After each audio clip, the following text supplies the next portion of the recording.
ऐतापाली high school block स्तरीय अंतर्जातीय दिव्यांग दिवस लैकरा ब्लॉक अंतर्गत सरकारी उच्च विद्यालय ऐतापाली ब्लॉक स्तरीय अंतर्जातीय दिव्यांग दिवस महासमारोह पालित हो जाइछि।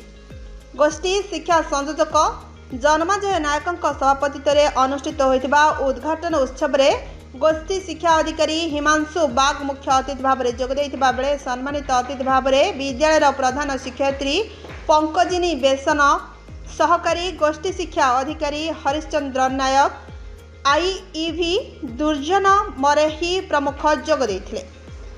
कार्यक्रम मध्य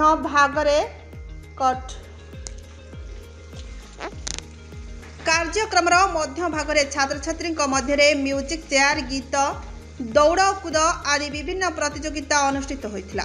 उद्यापनी उत्सव अवसर में कृति छात्र छात्री पुरस्कार तथा मानपत्र प्रदान करा जाइथिला।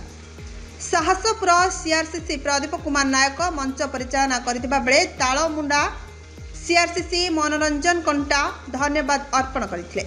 एथिरे प्राय 130 जन छात्र छात्री तथा पिता माता अभिभावक जोग देइथिले।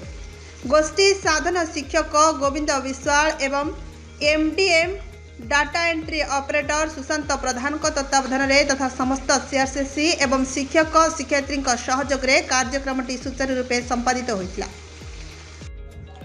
Bureau report express Odia.